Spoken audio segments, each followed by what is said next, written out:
Ancient Echoes, Prophecies of Modern Nations, found in the Ancient Scriptures. Part 1. The Introduction. Sowing the Seeds of Mystery.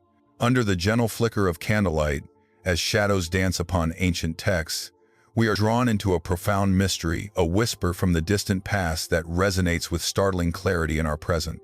Can the scrolls penned millennia ago, born from the prophets and seers of forgotten eras, truly speak of the nations that now shape our world?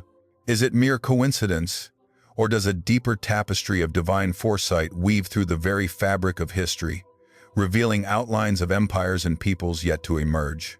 Tonight, we embark on a contemplative journey, sifting through the dust of ages to uncover whether the sacred scriptures, in their enigmatic verses and symbolic pronouncements, hold clues to the geopolitical landscape of the modern era.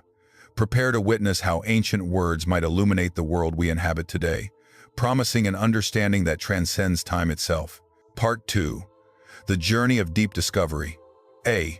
The historical context, prophets, and geopolitical foresight.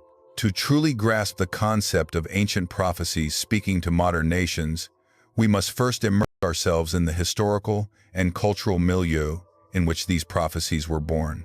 The prophets of the Old Testament, such as Isaiah, Jeremiah, Ezekiel, and Daniel, were not merely fortune tellers in the modern sense. They were divine spokespersons, delivering God's messages to specific audiences within their own historical contexts, messages of warning, judgment, restoration, and ultimate hope. Yet, their visions often extended beyond the immediate horizon, encompassing a vast panorama of future events, including the rise and fall of empires, the destinies of peoples, and the ultimate culmination of human history. For these ancient seers, history was not a series of random events, but a purposeful narrative guided by a sovereign hand. Their prophecies were often couched in the political realities of their day, naming contemporary empires like Assyria, Babylon, Persia, and Greece. However, the language employed, rich in symbolism, metaphors, and archetypal patterns, suggests that these pronouncements often possessed a multi-layered fulfillment. A prophecy might address an immediate historical event, yet also contain a broader, more ultimate application to future generations and even the end times. This dual fulfillment principle is crucial for understanding how ancient texts might speak to modern entities. The Israelites, surrounded by powerful, often hostile nations, were acutely aware of the geopolitical shifts of their time. The prophets, therefore, frequently address the fate of these neighboring nations as a testament to God's universal sovereignty. When we examine texts concerning Egypt, Assyria, Babylon, Persia, or even the kings of the north and south, we are often presented with descriptions that transcend their immediate historical counterparts, hinting at enduring characteristics or future manifestations of national power. B. Decoding the Scripture, Unveiling Ancient Blueprints. The quest to find modern nations in ancient Scripture is not about drawing simplistic, one-to-one correlations, but rather about discerning patterns, characteristics, and long-term destinies assigned to regions and peoples that continue to exist or have re-emerged in the modern world. Let us consider some compelling examples. One of the most extensively debated prophetic passages is found in the book of Daniel, particularly chapters 2 and 7. Daniel's vision of the great image, Daniel 2, and the four beasts, Daniel 7, is traditionally interpreted as a sequential progression of world empires: Babylon, Medo-Persia, Greece, and Rome.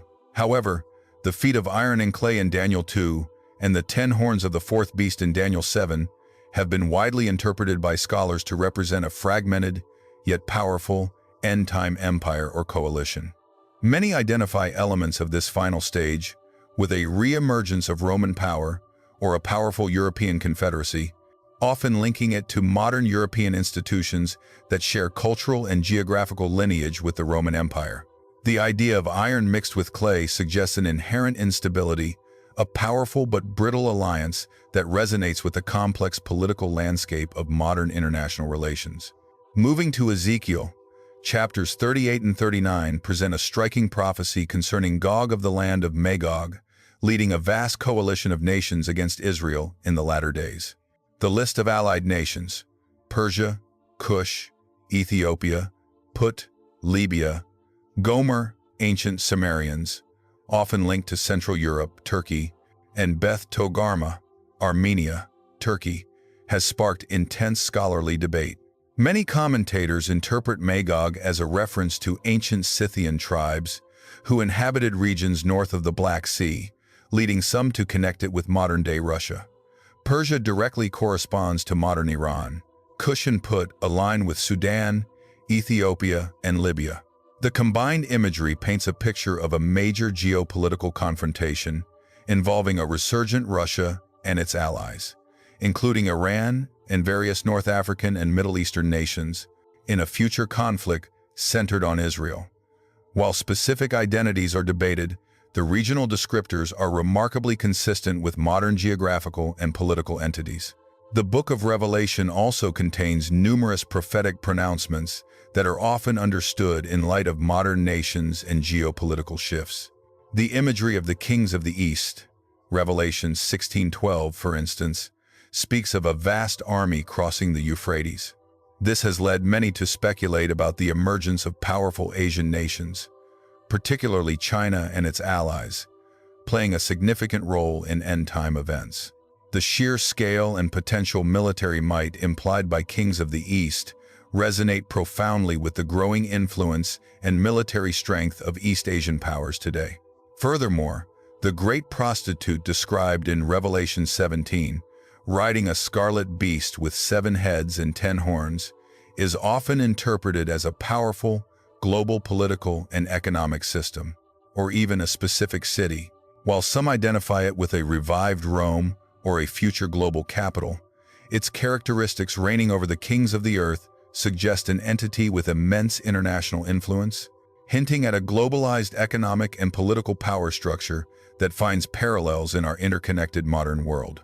C. The hidden theological meaning, God's sovereignty and history. Beyond the specifics of national identification, the theological meaning embedded in these prophecies is profound. They serve as a powerful testament to God's absolute sovereignty over human history and the destinies of nations. Even in the midst of political turmoil, conflict, and the rise and fall of empires, the biblical narrative asserts that there is a divine plan unfolding. These prophecies remind humanity that our world is not adrift in chaos, nor is history a series of random accidents. Instead, there is a purposeful trajectory, a grand narrative orchestrated by a transcendent power. The ability of ancient prophets to seemingly glimpse the contours of future nations underscores the timeless relevance of the biblical message. It challenges us to look beyond immediate events and consider a larger, eternal perspective. It also reinforces the idea of accountability. Nations, like individuals, are ultimately accountable to a divine standard. The judgments pronounced against ancient nations serve as a perennial warning, and the promises of future justice and restoration offer enduring hope. These passages remind us that all earthly powers are transient, subject to a higher authority, and ultimately part of a divine drama leading towards a final consummation. D. Controversies and theories. Navigating the interpretive labyrinth. The interpretation of prophetic scripture, particularly concerning modern nations, is fraught with complexities and has given rise to numerous controversies and diverse theories.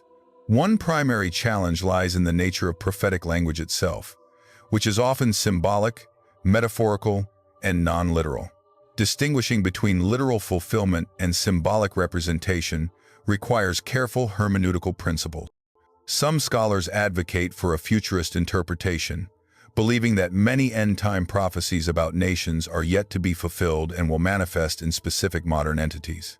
Others lean towards a preterist view, arguing that most prophecies were fulfilled in the past, for example, during the Roman Empire, and applying them to modern nations is anachronistic. A historicist approach views prophecy as a continuous unfolding throughout history, with various nations fitting prophetic descriptions at different times. The danger of overspeculation and forcing modern geopolitical events into ancient texts is a significant concern. The temptation to date set or to definitively identify every modern nation with an ancient counterpart often leads to discredited theories and undermines the credibility of biblical prophecy.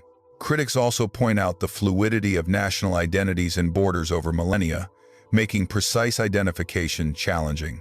Despite these challenges, the consistent geographical markers, the enduring characteristics attributed to certain peoples and regions, and the repeated patterns of national behavior in Scripture invite contemplation.